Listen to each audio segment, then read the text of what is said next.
Saiki ngene wae. Digawe sayembara apa? Sapa sing iso ngalahke Begawan Durna? Boyongan Wratawati. Dadi iki. Wis gayeng iki. Siap, Reng. Oke. Ora nangis to kowe? Ora.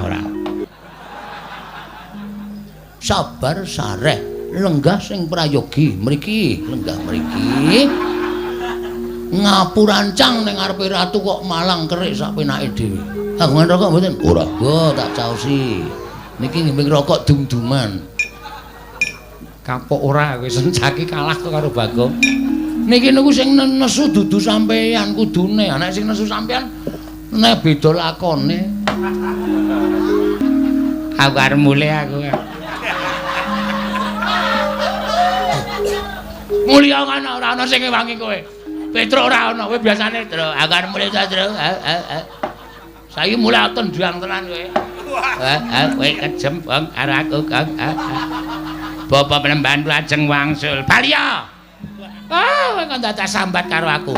Nek sampean pun nate janji harus ditepati. Liwang Sukmana madine luwih. Ana sasmintaning sun jagat wasisaning Ubathara. Kakang Pati Udawa. Ora liwat prayogakna nggonira Kakang Pati Udawa sowan ngabiyantara ning ngarsaning sun. Lan tatanan para wadyabala Punggawa lan Nayaka aja ngono ingkang padha saur manuk. Jeneng ingsun diambabarake wigati ning pasewakan Kakang Pati Udawa. Lho diweji. Sesembahan kula, pengayoman kula wonten ing Madyapada prapting delahan. Gusti kula ingkang sinuwun. Sinuwun Prabu Sri Bathara Kresna menapa ing paduka dawuhaken badhe kula candhi nggo jimat. Namung drilan sak sampunipun kepareng kula ngaturaken sembah sumangga ing pangabektinipun ingkang abdi pun Patih Udawa. Kunjuk ngersa paduka Gusti kula sanata ing Dwarawati. Kakang Pati Udawa ingsun tampa tiba sepadha-padha. Ana liwat prayogakna nggonira ngadhep ngarsaning ingsun. Sampun boten kirang prayogi wiswanipun ingkang abdi pun Patih Udawa diweji sembahan kula. Nun mangke Bapa Penemban sarawuhipun Bapa Penemban Durna wonten negaring Dwarawati ingkang putra pun Kresna ngaturaken pasegan panakrami kunjuk sandhapada paduka Bapa Penembaning Sukalima Bapa Penemban Durna jimat sembahan kula Bapa Penemban Durna ing Sukalima. Gondhok bleguduk swalu gembel sumerante hawela kula nuwun inggih Nger. Akarya bombong raos sing manahipun ingkang bapa ing Sukalima dupi kula tampi timbalanipun paduka anak Prabu ing Dwarawati. Asung pasganipun paduka anak Prabu sampun kula tampi akarya birawaning manah mboten langkung. Keparenga kula ngaturaken pudya pangastawanipun ingkang bapa ing Sukalima kunjuk ngersa paduka anak Prabu ing Dwaraka. Nger, anak Prabu Sri Bathara Kresna. Kula cadhong tangan kula kekalih kula kalongaken wening lungaya saestu andadosaken cahya nur cahya daging rah kayuwanan mboten langkung kasekecakna anggen jengan dika lenggah Bapa Penemban Durna. Oh inggih sampun mboten kirang prayogi piswanipun ingkang bapa ing Sukalima wonten ing datur negaring Dwarawati dinten sak mangke menika Nger. Koko Prabu sarawuh paduka Kanjeng Koko Prabu kula ngaturaken karaharjan tedhak paduka wonten Projeng Dwarawati. Koko Prabu Baladewa jagat wasisaning Ubathara Wayapura jagat. Ya Kresna. Slamet sawaningipun Kakang Niring Sambikala. Ana ing negaring Dwarawati tansah pinaringaning kawidadan. Mung keparengipun Kakang ngaturake salam taklimingpun Kakang. Kunjuk ngersaning Yayi Prabu ing Dwarawati Yayi Prabu Sri Bathara Kresna. Koko Prabu, kula cancang pucaking weni dumawing wijang urmeketing Werdaya. Saestu andadosaken cahya nur cahya daging rah kayuwanan mboten langkung kasekecakna anggen jengan dika lenggah wonten ing Projeng Dwarawati. Yayi Prabu Dwarawati kaya wis ora kurang kepenak praptanipun Kakang ing Projeng Dwaraka dina samengko iki. Yayi Prabu Kresna. Koko Prabu kasinggihan mekaten. Saestu andadosaken gugup guragapan raos sing manahipun ingkang raying Dwarawati. Krana rawuh paduka Bapa Penemban Durna tuwin Koko Prabu ing Mandura ingkang sengkan-sengkan datan pepepuyan malah tuwuh tandha pitaken salebeting manahipun ingkang raying Dwarawati. Koko Prabu dene tedhak paduka sareng kalawan Bapa Penemban Durna menapa wonten sambung rapetipun menapa menika rawuh Paduka Kanjeng Koko Prabu namung anyarengi rawuhing bapa Penemban Durna Koko Prabu. Yayi, wonten timbalan wale-wale menapa? Yen to praptaning pun Kakang ana ing praja Indrawati iki, sayekti ora kok ambarengi marang rawuhing Begawan Durna. Kuwi ora. Nanging pancen sowaning pun Kakang ana ing praja Indrawati bebarengan kalawan bapa Penemban Durna budal saka negara Ngastina. Menawi ngaten bidal saking negari Ngastina. Ya, pancen mengkono. Lajeng wigatosipun menapa Koko Prabu? Kresna, babakan perkara wigati dimen bapa Penemban Durna ingkang ngunjuk atur ngersaning Yai Prabu Ndrawati. Sabab pun Kakang minangka dadi saksi tama bakal pangendikaning Yai Prabu ingkang tinampa kelawan pun Kakang. Lan pun Kakang wis nyara widekake sarta wis prasaja lamun bapa Penemban Durna bakal munjuk atur ngersaning Yai Prabu Kresna wiwit purwa madelan wusanane. Dene pun Kakang mungkari nekseni marang pangendikaning bapa Penembaning Sukalima. Mula Yayi, dina samengko bakal ana atur saka bapa Penemban Durna ingkang kunjuk ngersaning Yai Prabu Ndrawati. Koko Prabu sanget andadosaken gugup raosing manah kumacel raosing batosipun ingkang rayipun Ndrawati enggal kula ngawuningani menapa to sababipun dene Paduka paring dawuh ingkang mekaten. Bapa Penemban tumunten kula aturi ambabarana ingkang sejati. Menggah menapa ta wigatosipun dene Paduka bapa Penemban rawuh sareng kaliyan kadang kula ing Mandura Koko Prabu Baladewa. Lole. Kenthos waluh gembol manyar-manyar duk ning dungkul wana dadi alas-alas dadi wana.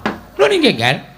Menawi sampun dipun paringaken munjuk atrasa Paduka anak Prabu Ndrawati, namung semantena badhe nyuwun idi malih Paduka anak Prabu kepareng Paduka bapa aradi mingset anggen kula badhe sowan ngabyanto ngersa Paduka.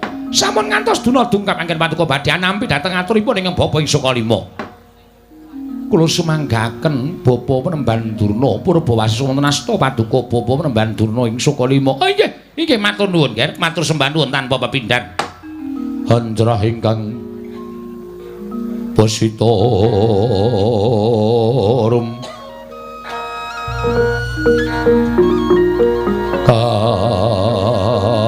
kasilring Samirana mre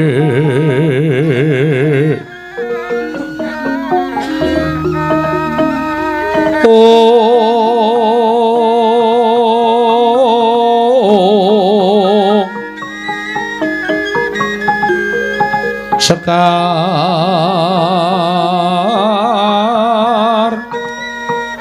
gadung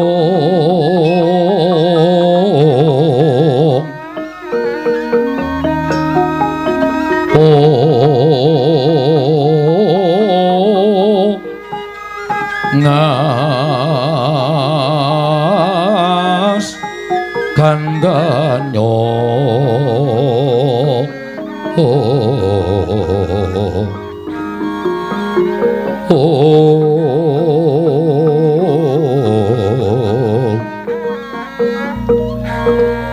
maweh raras retnaning driya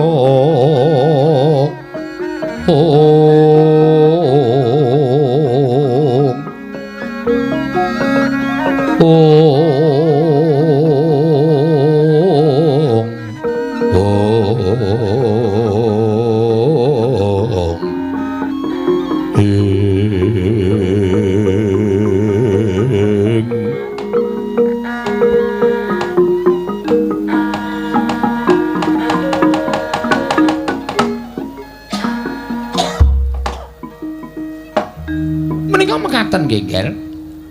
Estrinipun sawanipun ing bapa ing Sukalima. Kekanthenan kelawan anak Prabu Baladewa menika boten saking pikajenganipun ing bapa piyambak.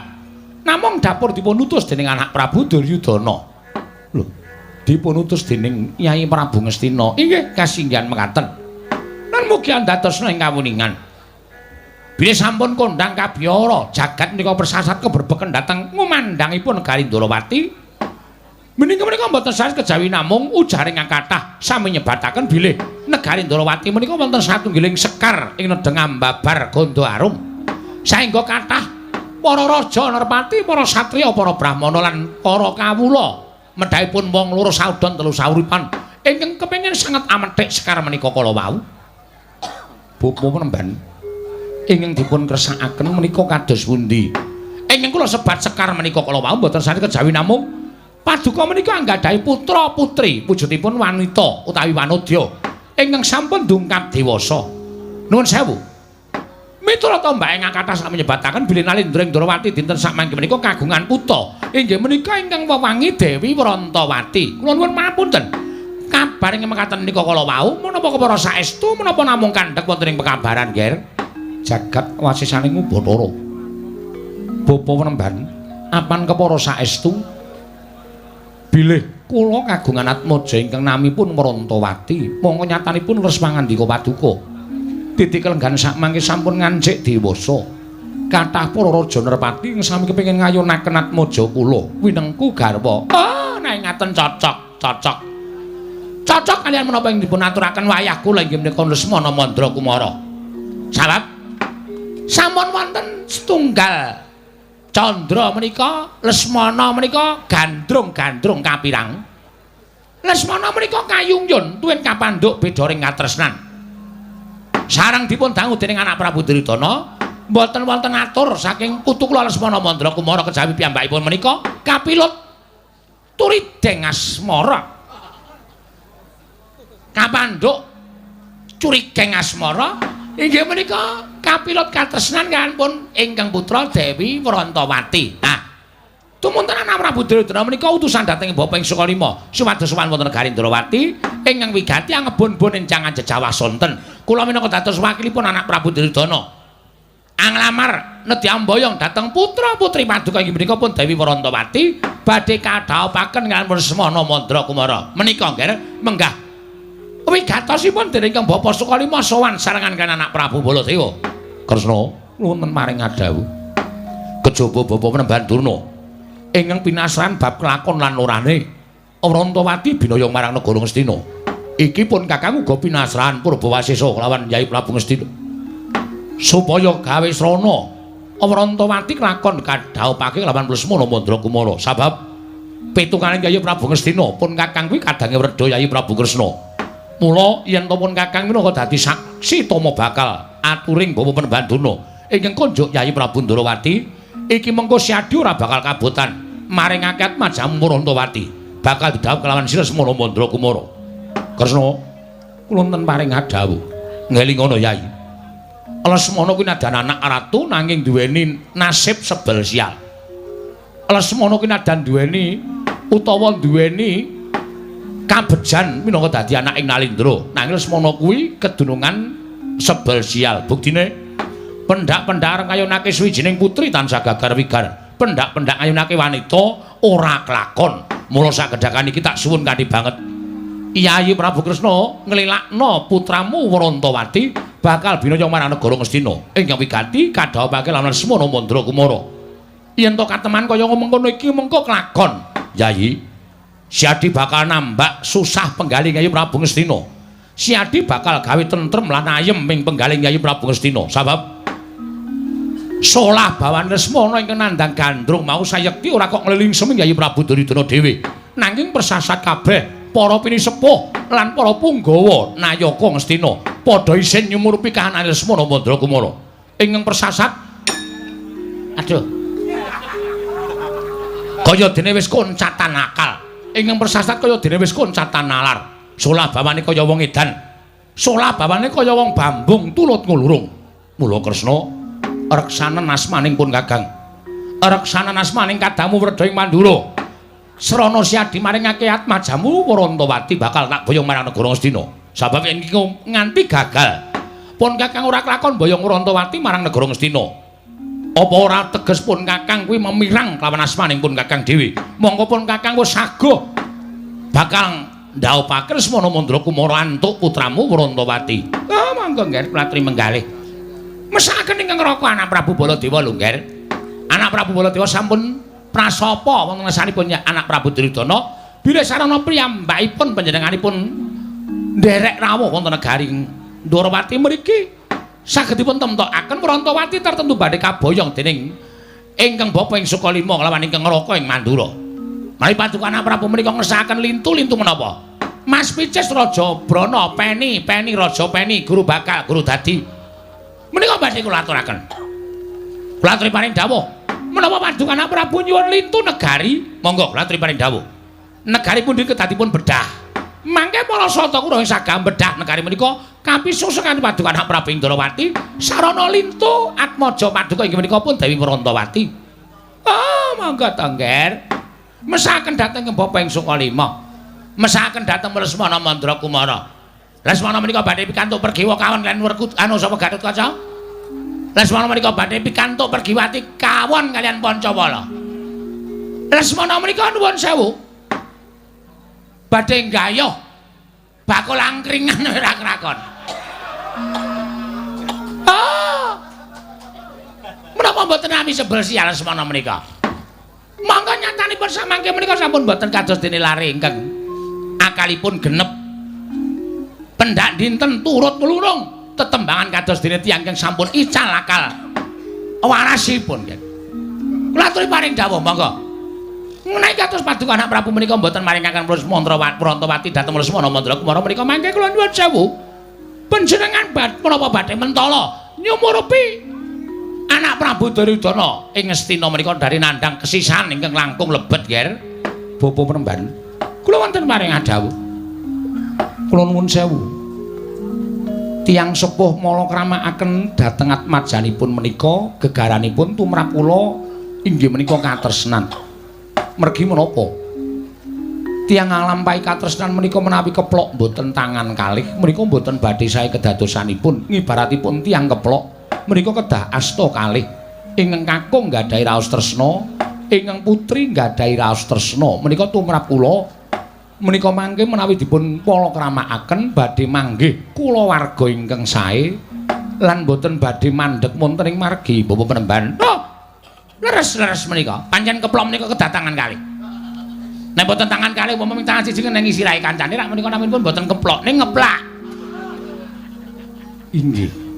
Nanging nuwun sewu tumrap kula Lesmana lan Werantawati menika sampun sami tresnanipun. Kula nyuwun mapunten menapa anak kula Werantawati nate sak pejagung lan Lesmana. Lah menika dereng.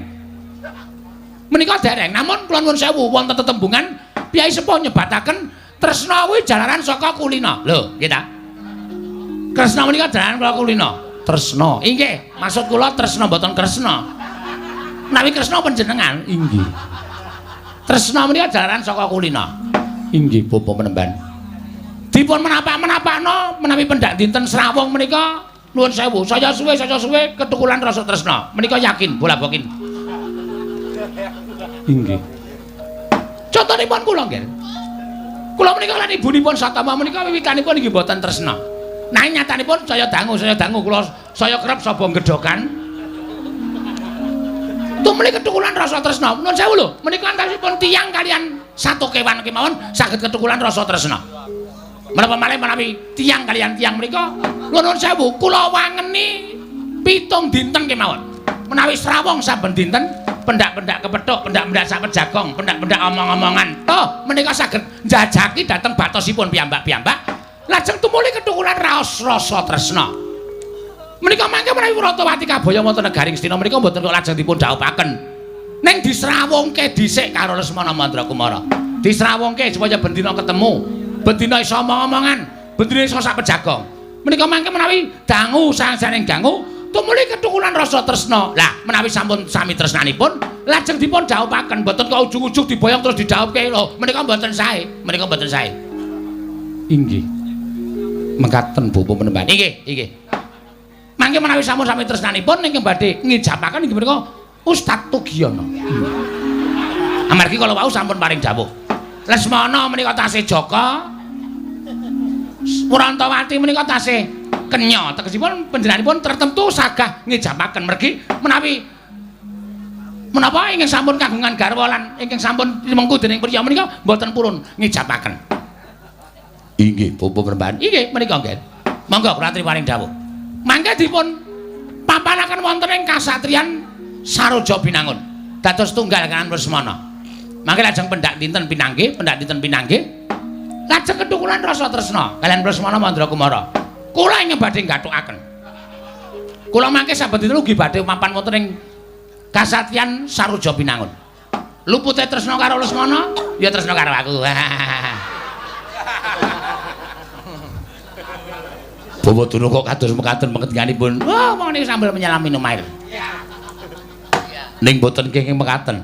Menawi ngantos ngaten menika Bawaduna damel sakit manahipun ing wayah Lesmana Mandra Kumara. Mboten kok, Ger. Menika namung timbangane ora omong. Inggih, bapa menemban ngaten. Monggo Ger, kula atripaning dawuh. Nun sewu. Sak menika ngaten kemawon bapa menemban. Nggih, kersanipun. Kula badhe nanting dhateng anak kula pun Mrantawati. Jalaran ingkang nglampahi menika anak kula pun Mrantawati. Leres, leres. Mboten wonten alamipun kula kok nglamar Mrantawati kok sik Rabi Prabu Kresna menika mboten wonten. Inggih. Kula badhe nglamar utawi badhe nanting dhateng pun Mrantawati.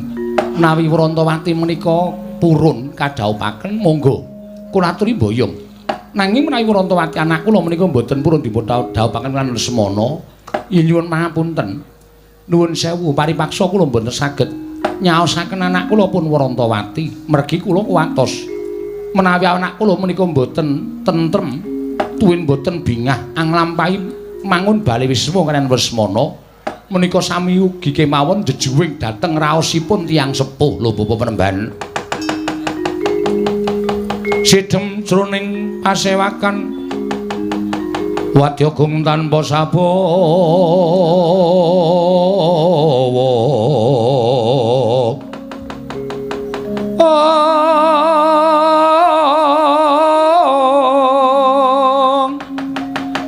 Narendra mbek marwa sing sang Katri Kumulung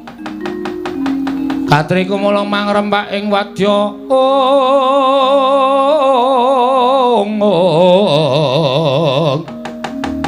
Kurda kura rek agiri ronanggana magawiya gelarira wang-wang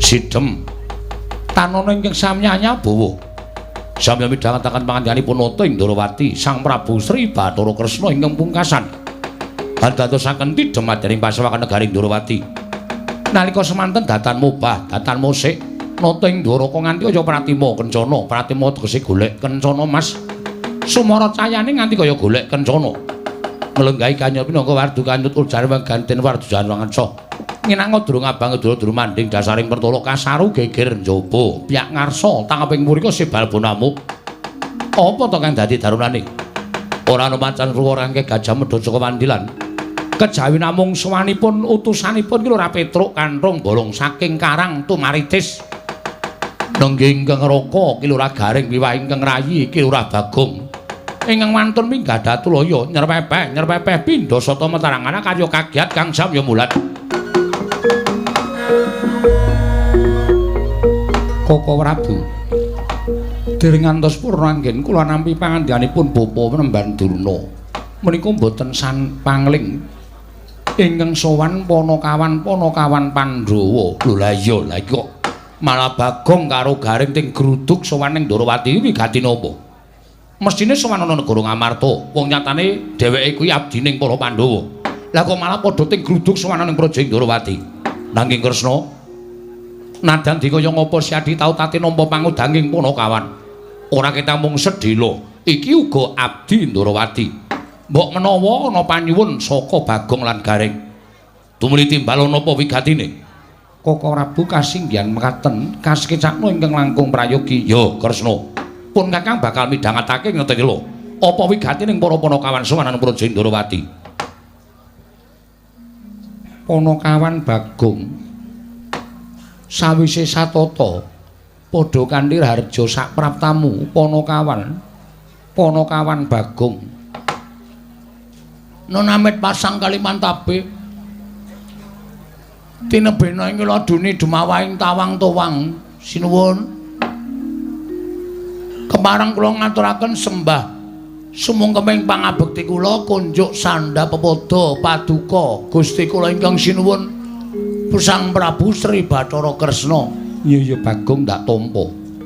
Ora liwat pangestuku tampan ana. Kula pundi nggo jimat paripe dayanana ing kasantosan. Prayoga nonggonmu lungguh. Nun inggih sanget anggen kawula ndadosaken jimat. Kok ora garing ingkang eneng ngarep. Antaraning kowe karo garing kuwi tuwa garing mestine ingkang munjuk atur luwih becik lamun ingkang sepuh. Garing niku nembe keneng penyakit gejala bisu. Lho, garing kuwi nggih nek omong klera-kleru, nek omong kecethat-kecethet mengke ndak malah ngleling semi. Niki sedalam rangka terapi supaya mari cangkeme. Mbok sik apik to, Gong. Urung-urung kowe kok sak tembung-tembung kok nglarake ati. Lah gene iso guneman apik. Nggih, niki nek apik guneman mung pisan pindho, mengke nek kesuwen gagap. Ha cilaka nek nganti gagap, wah ngisen-isen ke mula kula mawon sing matur. Iya wis ora dadi ngopo. Kowe karo Gareng padha wae. Sami mawon. Sami-sami abdi negara Ngamarta lan abdi panjenengan.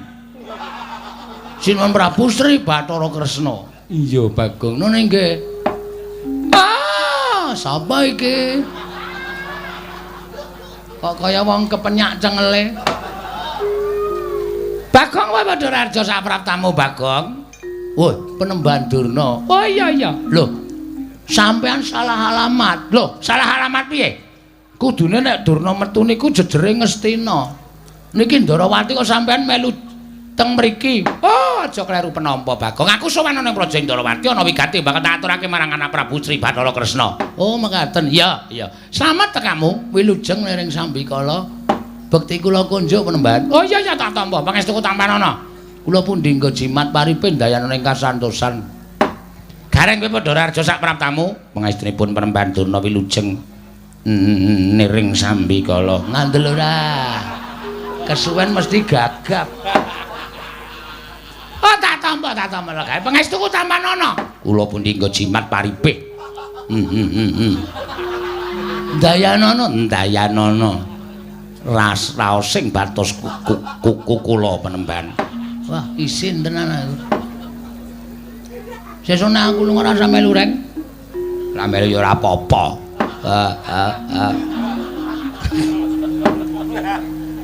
Bagong Padhararja sapraptamu. Pangestunipun Sinuwun Prabu Mandura wilujeng bekti kula konja Sinuwun. Yo tak tampa. Pangestuku tampanana. Kula pundi nggo jimat paripe dayanana ing kasantosan. Gareng Padhararja sapraptamu. Pangestunipun Sinuwun Prabu Mandura wilujeng niring Sambikala kepareng kula ngaturaken semut cengelmu kuwi. Sembah pangabekti kula kunjuk. Ya tak tampa. Ya ditambake Gareng. Nggih. Kuwi ana kawan wigati. Nek wanci gegojekan, mengko nek kowe kaya ngono kuwi omongane ndak ora cetha ditampa dening para pamirsa. Nggih ngestaken dawuh. Ampun kuwatis mengki kula bakal panu cengelmu pados tamba. Bagong Padhararja sapraptamu. Panjenenganipun Ndara Sencaki wilujeng bekti kula kunjuk. Yo, prayogakna Bagong. Nun inggih. Gareng Padhararja wilujeng Ndara Sencaki. Sik, sareh sik, dileti rada-rada. Bekti kula kunjuk. Nah, ngono. Aja langsungan ndak gagap. Yo Gareng prayogakna. Nun inggih sendika. Rada ado-ado ngono kok ndak gagap. Punakawan Bagong Padhararja sapraptamu. Pate Udawa wilujeng Ndarawati. Bekti kula kunjung nggih Ndarawati. Ya Bagong, pangestuku tampanana. Kula pundi nggo jimat paripe dayanana ing kasantosan. Gareng slamet tekamu. Pangestunipun Ndarawati wilujeng. Suwi ora dolan ning Widara Kandhang. Wongke wis sawetara wektu kula mboten dolan teng Widara Kandhang. Kaya kenal apa to? Kenapa dengkulmu melacar? Ora ngece ta, Gang? Gareng sing nrimo atine Bagong aja sok nglarani karo kakange. Pangestunipun mboten. Bagong, dalem ana wigati apa sowan? Apa diutus dening bapakmu? Apa diutus dening Pandhawa? Apa pancen saka karepmu dhewe? Sampun dipun keparengaken matur sinuwun. Iya wis tak keparengake. Matur sembah nuwun. Nek wonten lepat atur kula Diagung Pangaksami kepareng ngaturaken lebah Siti Sekul. Kleru kok mempeng. Apa nang biasane tebah kok lebah. Lebah ngentu bathukmu ki apa? Ya ora nesu. Aku kan wis ra sama. Ra sama. Sesuk tak setelikake cangkeme. Nangis meneh. Anggerane kok tebah Siti Sekul binung teling ron kelapa. Apuren ta mbok bilih wonten lepat kula nggih kula munjuk atur kersa Paduka Sanata Prabu Sri Bathara Kresna. Jernyatanipun kula menika namung kawula alit. Jernyatanipun kula menika namung piyantun ngandhap papanipun. Iya. Mila kiranging tata krami, kiranging unggah-ungguh kula nyuwun sumunturing Samudra Pangaksami. Wong dheweke iki ora petha matur kok unek-unekke kakangne. Sapa sing ngrenengi? Lho. Baladewa dunekke sapa ngrenengi? Iya Bagong ora dadi ngopo. Mara gage matura, apa saka karepmu dhewe? Mboten. Apa diutus para Pandhawa? Mboten. Apa diutus bapakmu? Mboten. Lah terus diutus sapa? Mboten. Diutus sapa? Ngapunten kula niku ngantuk e. Lho. Ora kena ngantuk. Diampet Bagong. Mekaten inggih. Mboten diutus bapak, mboten diutus para Pandhawa, mboten diutus Dara Janaka, mboten diutus sapa meneh ya? Para Pandhawa. Nanging sowan kula menika diutus dening Kang Mas kula. Lho. Kang Masku sapa? Kang Mas kula inggih menika Kakak Petruk. Kakak Petruk iki sapa? Petruk kantong bolong. Mung ditambahi kakake kok bingung. Petruk kantong bolong. Sinuwun ngaturaken duta penglawung sinuwun. Lho, duta kongkonan penglawung Rajapati. Sapa tekaning pati? Weh, mboten, Ding. Basa sastra angel tenan. Ngaturaken gedrawasan. Bilih sampun wonten tigang candra menika, Petruk menika sakit sinuwun. Kosike. Urung-urung iki dramane kosike aja kesusu. Petruk menika sakit. Lho. Petruk lara, mekaten sinuwun. Lho, larane apa? Kula piyambak mboten mangertos. Koko Prabu? Nggih. Petruk sakit. Lho, Petruk lara, Bagong. Nggih sinuwun. Lara apa? Lah kok dadi kowe adine, gareng kakane ora mresake karo Petruk iki piye? Goleke tombo, kowe dulurmu. Kok malah do meneng kowe iki? Wah, wis. Iki ngopo ya? Wong lagi dilapori kok wis nesu lho. Lho, aku ki ora nesu. Ning aku ki tresna karo Petruk. Petruk ki ora ketang sithik tau tate ngundang Baladewa. Ning nganti Petruk lara, kowe ora wadul karo sapa-sapa, ora matur karo sapa-sapa. Kudune kowe matur karo para Pandhawa. Ora kok matur ning Dwarawati. Sik ta, niki mboten perkara kula niku njaluk sumbangan nggo nambahke Petruk mboten. Ning niki niku wonten perkara sing ajeng kula aturke sinuwun Prabu Sri Bathara Kresna. Sampeyan kendel sik. Meneng sik iso ora? Hah? Urung-urung guys gawe tratapan. Kene iki wis suwan wis diati-ati. Kene mung omong Petruk lara kok wajane diaposine dirabane kaya. Sabar. Hah? Wong urip nang alam donya kuwi kudu sabar. Sabar ki ana watese. Ning tetep kudu sabar. Hah? Alon-alon kula tak matur. Yo, tak rungokke. Nggih. Petruk lara apa, Bagong? Kula mboten ngertos. Dokter niku mboten menemukan penyakitnya. Lho. Dokter ora nemokke penyakite. Mboten. Jaman semanten pun nonton dokter nggih wis ana. Ora apa-apa nggih.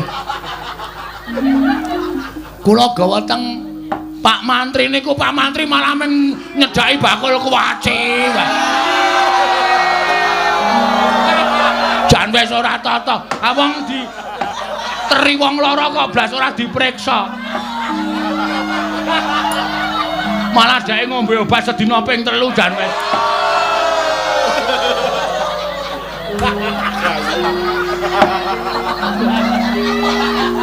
Ora wae. Iki tenanan mau lah. Serius niki. Iya. Mangkelake kok senengane.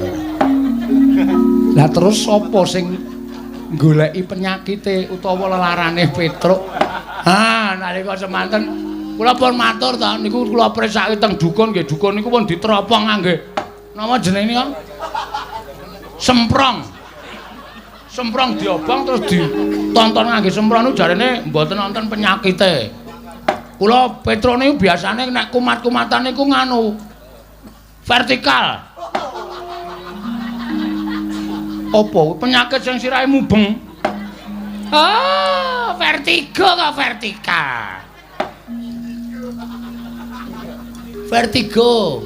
Niku nggih mboten Petruk ya waras. Di tes air kencingnya niku ya ora ana penyakit napa-napa. Terus diperiksa diadiane niku nggih ambegane normal, jantunge nggih sehat. Apa jenenge?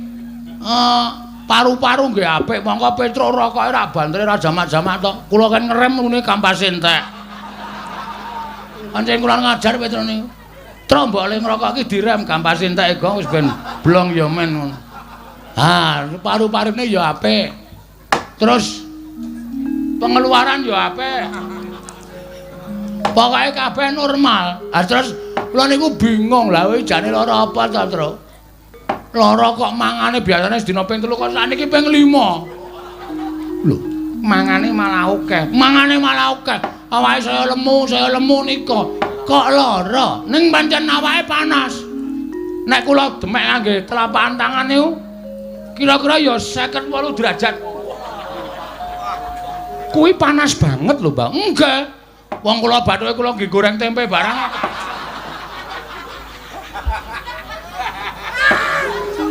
Ngono to nggih.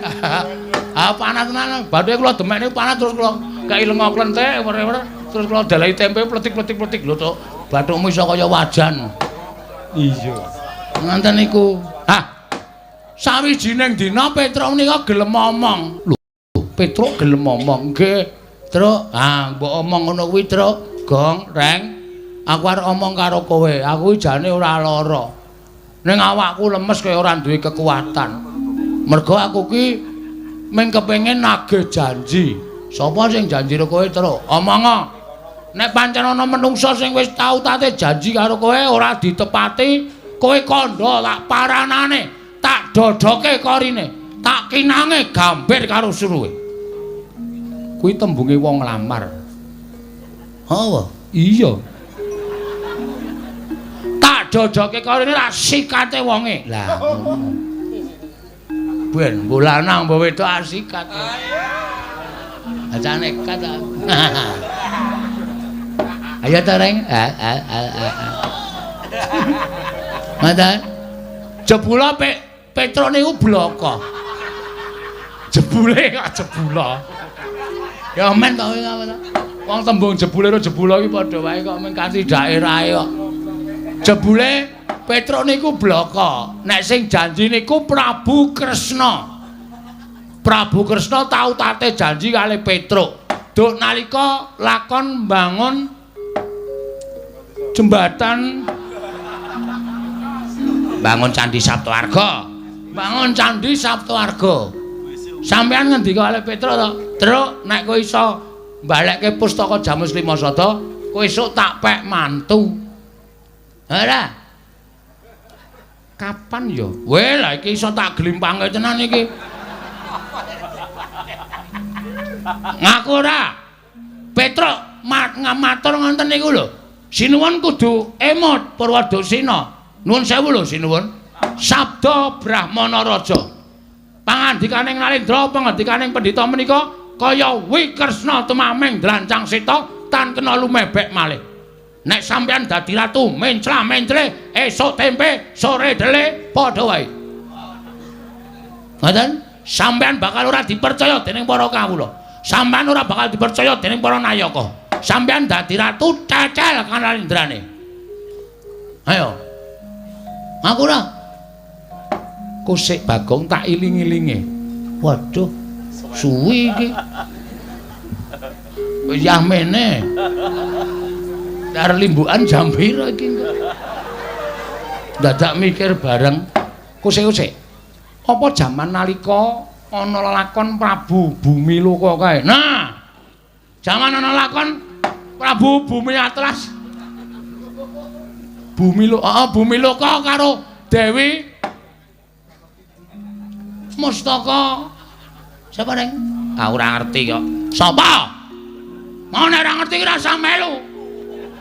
Wis mripate kira bodho. Kira ya men. Aku arep mulih aku. Mulya kan ora ana sing ngewangi kowe. Petruk ora ana, kowe biasane, Tru. Aku arep mulih ta, Tru. Saiki mulih tendang tenan kowe. Kowe kejem bang karo aku, Kang. Bapak penemban lajeng wangsul. Balya. Kowe kok dadak sambat karo aku. Nek sampean pun nate janji harus ditepati. Ngibarate men saramano Oscaripano. Kuwi apa? Kula dhewe ya ora ngerti. Wong kula mung ngawur kok. Panjenengan kudu nepati. Monggo saniki kondhang ing jagat, kondhang kabiyawara menawi Prabu Kresna kagungan putra inggih menika wanita ingkang nedeng dungkap dewasa. Namanipun Dewi Grontol. Grontol sapa? Lah sapa jenenge? Prantawati. Ah, Prantawati. Lah niku sing digayuh kalih Petruk Kantong Bolong. Nek jane kula ya ora setuju. Petruk kok dadi mantune Prabu Kresna. Ah saya gleleng tenan Petruk. Wong Petruk iki kerewe glelenge ra jamak-jamak kok. Apa meneh dadi mantune ratu. Wah, wis ngeplaki sirah kula saben dina. Wis kono. Wong jaluki rokok ngarep warung ngarep kae. Monggo mengke sik mbayar nggih kula ora urung. Iya, nggih. Ning gandeng bangane Petruk niku mati merga lara, ora keturutan sedyane nggih. Alung panjenengan kula aturi nepati janji. Kula aturi nepati pangandikanipun Sinung Prabu Sri Bathara Kresna. Nek sampeyan ora kepareng netepi ing pangandika nuwun pangapunten kula wis dipasrahi Purbawasesa karo Petruk Kantong Bolong. Gong sisan gawe. Nek kowe labuh aku ya labuh tenan, Gong. Aja ming setengah-setengah, nek perlu mati diwujuti. Oke, Tru. Wong urip ki mung do antri mati kok. Karepmu piye saiki? Nek Prabu Kresna ngoncati le janji, ora ngaku tau tate janji, amuken negara Ndarawati. Oh, siap. Mula nek sampean ora ngakoni nautate sumpah kalih Petruk, dinten mangke kula aturi sedya jagang sing jero, beteng sing kandel. Ndarawati kula buyuki bathange gareng. Aku ngapa ta, Gang? Aku kira ngapa-ngapa karta buyuki. Kula buyuki bathang sayuta. Kula ora wedi mungsuh wong Ndarawati. Mangane kelangan Petruk, luwung Bagong mati teneng Ndarawati, kula lakoni leganing atiku.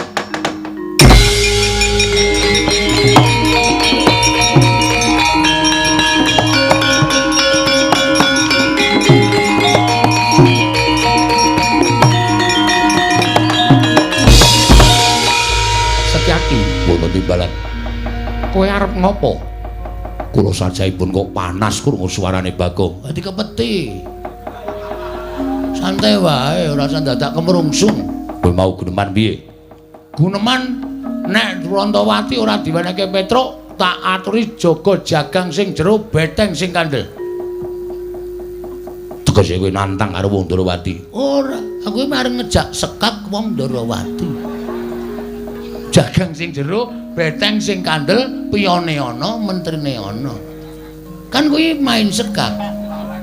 Kapok ora kowe. Kowe kok senengane percaya banget karo Bagong. Wong Bagong ki nek omong ora iso dipercaya kok. Terus sampean kok malang kerik napa? Niatku arep nglabrak karo kowe. Lho, sampean nantang kali kula to? Lho, malah getak karo aku. Lah kula niki wong ora golek masalah kok mang tantang ki sirmu piye? Semangkean kowe. Dumes Senopati. Apa dianggep Bagong wedi karo kowe? Wani karo aku. Sing kandha wani sapa? Sabar sareh, lenggah sing prayogi mriki, lenggah mriki. Ngapurancang ning ngarepe ratu kok malang kerik sak penake dhewe. Kagungan rokok mboten? Ora, go tak caosi. Niki ngimbing rokok dum-duman. Kapok ora wis sencaki kalah karo Bagong. Niki niku sing nesu dudu sampeyan kudune. Nek sing nesu sampeyan nek beda lakone. Sing nesu sapa? Ah sampeyan niku ora tau maca naskah. Niki sing nemu nesu dudu sampeyan. Sing nesu mengke ana wong sing nesu. Bagong. Nun. Yen aku arep maringake kelawan kowe, iki ana sing nglamar Wrantawati. Nah iki masalahe nang kene iki lagi terurai semuanya. Sinten sing nglamar Wrantawati? Durna Bagong. Ajeng diwenehke arep diwenehke Lesmana Mandrakumara. Lesmana iki wong kentir. Lesmana iki wong pekok karo dirabekke iki sing do nglamar ki do nganggo utek apa ora? Ah, iki lagi asli iki.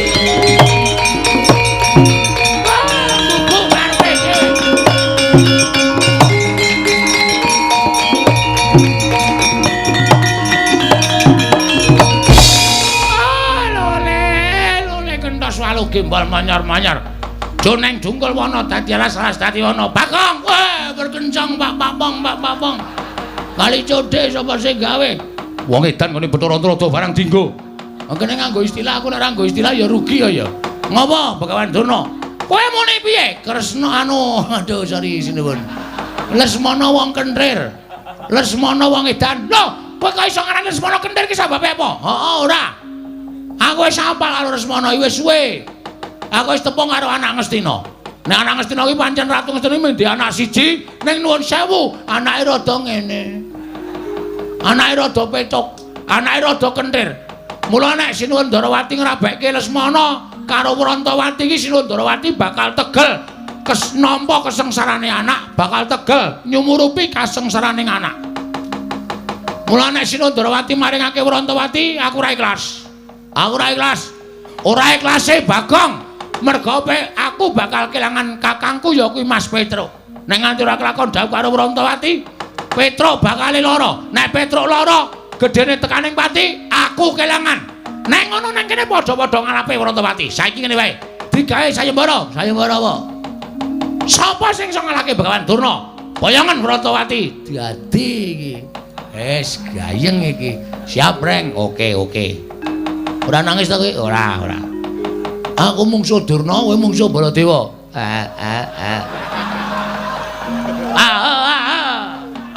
Grisani wong wareg. Anggere weruh terus ngrus wetengku ora. Ngono wae Reng, siap. Ora usah nangis. Niki sayembara sampean. Teng pundi pamane wong neter kanthi dayan. Wah, metu japa. Wah, cundha manik jeblok bertempur.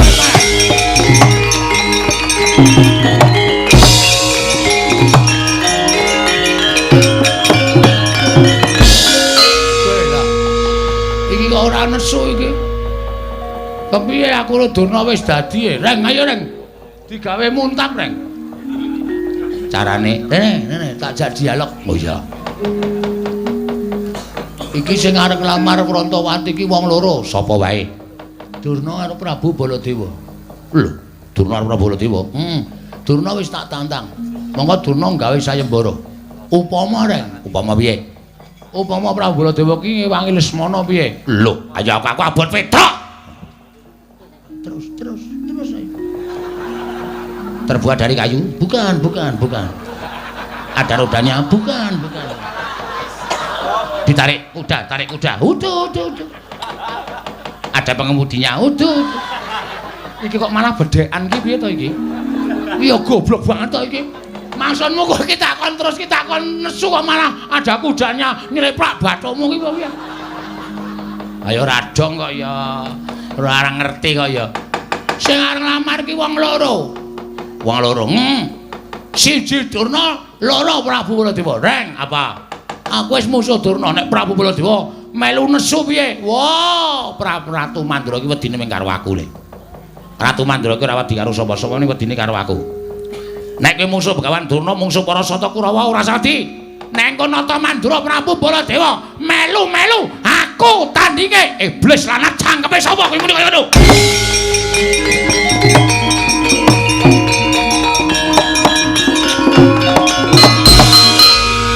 Sapa sing arep nantang Baladewa sapa? Sapa sing arep nantang Baladewa sapa? Diar kowe. Semane gawe masalah ora. Ayo, Reng. Kowe iki wis tak gaweke dalan, kowe wis sumbar ayo. Ki nek nganti kowe engko ora ana sing wani nandingi Petruk ora kelakon rabi, nek Petruk ora kelakon rabi, Petruk mati piye? Mati mbok men. Oh, tak kandhake Petruk kowe yakin kowe? Gong ora tumbak cucukan. Aku karo Petruk ki sayang kok ya. Ha iki muni, kono kawan. Dalem. Sing arep nantang Baladewa sapa? Sing arep musuh Baladewa mau sapa? Sapa? Ora ono ngarwani karo Baladewa kok ya. Ya Kang ya. Ki tanganku mumpung megar iki kampleng iye. Ora nangis meh. Canggeran dedet kok meng nangis. Titik-titik nangis, titik anggerono wong jajan nangis men ditukokke. Oh, anggerono wong nyumet udut nangis men dicumetke. Wong kok kaya ngono lho. Ayo wis. Kula sing nantang. Lho, kowe wani karo Baladewa sing tawedeni apamu? Ngendi pamane wong neter kadedayan? Manut. Lapangan voli ya gelem, lapangan basket ya gelem, lapangan bal-balan ya gelem. Teng pundi? Ajem lo teter kadedayan pasan bareng boyong Wurantawati. Wurantawati dadi bojone Petruk. Mboten ngene dadi bojone sapa-sapa. Wurantawati dadi bojone Semana Mandra Kumara. Sing kandha sapa? Sing kandha aku. Kula ora ngrentukke. Nek ora ngrentukke arep ngopo? Lho, kula ora ngopo-ngopo. Waduh. Aduh. Iki ra dadi-dadi iki. Waduh, aku kok ya melu bunek to, Bagong. Kok sampean mboten sak mikir. Iki tak pikire mawon. Kula sing metung perkara niki. Wani ngono metu njaba. Ah, metu njaba. Lho, ngopo ning njaba? Aduh, piye kuwi? Piye? Ora dadi meneh to. Mengkono ya ora paham kok kuwi. Tajak metu njaba ora gelem, nek metu jero nek ayo ta. Nek nganti ana apa-apa sapa sing tanggung jawab? Oh ya iye. Kowe ya klembak-klembike kok. Ah, padake ora. Pokoke Wurantawati raup ora anu kok raup. Rabi karo Petruk. Karo Lesmana, karo Petruk, karo Lesmana. Nek kowe ngayal kok tak glandang metu. Ayo tandinge nolok gareng-gareng.